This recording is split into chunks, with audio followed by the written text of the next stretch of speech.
La voilà, cette nuit qui tombe en gouttes, telle une fuite d'encre venue de l'horizon. Elle tombe, mais jamais ne se heurte. On devrait plutôt dire qu'elle se dépose, émerveillant les uns, terrifiant les autres. Son obscurité nous fascine. Elle développe en nous notre imagination. Elle rend effrayant le coin de votre rue, attire les monstres sous les lits et dans les placards des enfants.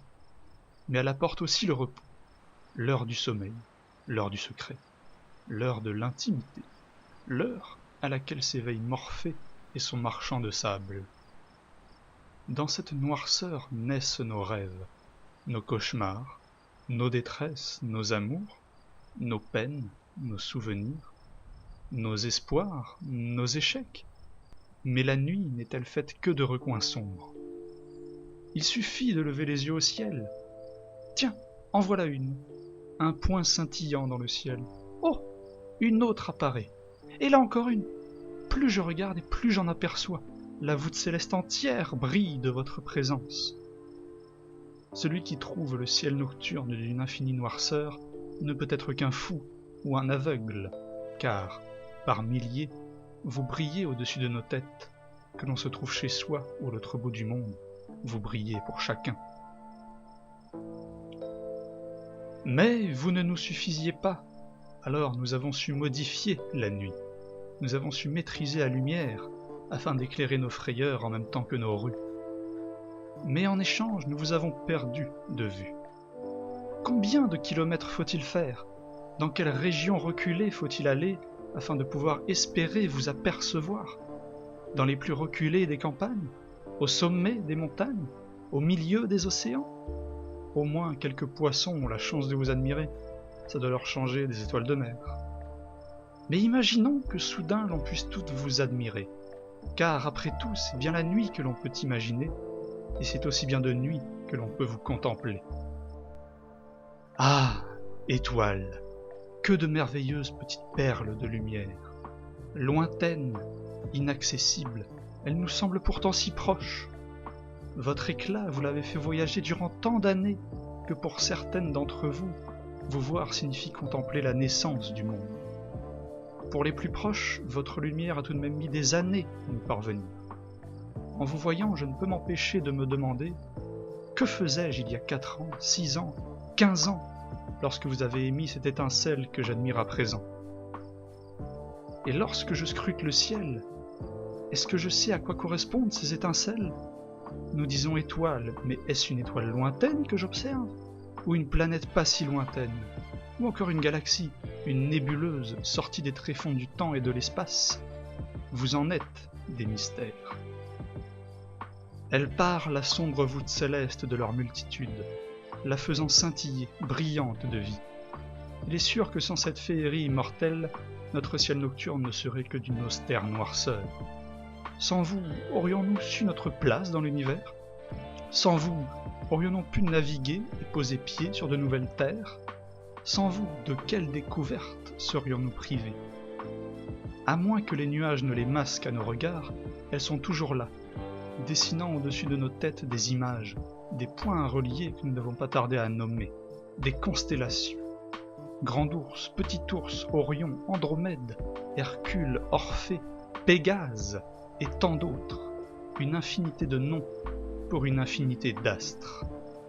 Depuis des temps immémoriaux, vous nous avez guidés aussi bien sur les terres que sur les mers, mais vous nous avez aussi permis, après nos dures journées, en présence d'une de vos comparses, notre soleil, de pouvoir enfin cesser de river nos yeux au sol et de les orienter vers le ciel.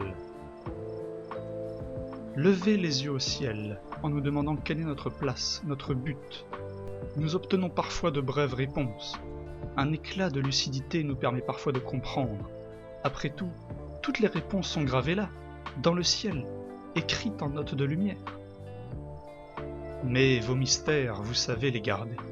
Votre langue n'est pas si simple à déchiffrer, et à chaque fois que nous approchons d'une vérité, vous ne tardez pas à nous envoyer en émissaire une de vos amies filantes afin de nous en distraire. Et quel plaisir de les chasser de l'œil, ces roches venues fondre dans notre atmosphère. Vous en avez fait du voyage, juste pour notre bon plaisir. juste pour nous faire une surprise. J'ai beau savoir qu'il en tombe des tonnes, en voir une à chaque fois m'étonne. C'est la lune que je regarde et d'un coup, oh, regarde, à droite, une étoile filante. Le temps d'être surpris, et elle a déjà disparu. Mais vite, faire un vœu, n'importe lequel, pourvu qu'il puisse nous rappeler ce en quoi nous croyons, pourvu qu'il puisse nous rappeler nos rêves, ce pourquoi nous serons heureux de nous lever au matin, une fois que vous serez partis émerveiller l'autre côté de la terre. Par moments, l'une d'entre vous tombe des profondeurs du ciel, afin de nous rendre visite, comètes, les voyageuses de l'infini, prises dans un incessant balai autour de notre étoile, pour certaines sprinteuses, 1 ou 2 passages par siècle, pour notre plus grand plaisir, et l'on ne peut s'empêcher en vous voyant passer de s'exclamer « Comète, envoie-moi ta belle chevelure !» Ce que vous ne tardez pas à faire, l'envoyant s'étaler sur des milliers, non, des millions de kilomètres. Réponse peut bien aller se rhabiller, ou se recoiffer. Pour les moins rapides, vous ne passerez qu'une fois par millénaire. Si nous avons la chance de vous voir passer de notre vivant, on pourra alors se demander « Qu'avez-vous vu lors de votre dernier passage ? Que faisaient donc mes ancêtres à ce moment-là ? Ont-ils levé les yeux au ciel afin de vous admirer ? Ont-ils eu peur, craignant quelque malédiction ou mauvais présage ? Se sont-ils hâtés dehors ? Sont-ils empressés de rentrer chez eux en craignant la colère divine ? Et lors de votre prochain passage, qu'aurais-je accompli lors de mon existence ? Qu'est-ce que les hommes auront accompli ? Serons-nous toujours présents ? Aurons-nous changé ? Mes descendants éprouveront-ils la même joie que moi à l'idée de vous admirer ? Ton dernier passage, nous faisions la guerre, armés d'épées et de haches. Te revoilà, nous avons posé le pied sur la lune.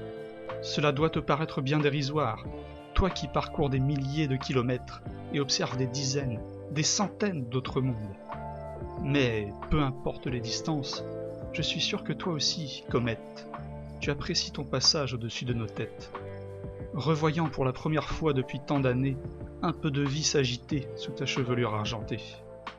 Étoiles, nous avons appris à vous observer, et même à vous distinguer. Nos télescopes à présent, nous savons les pointer.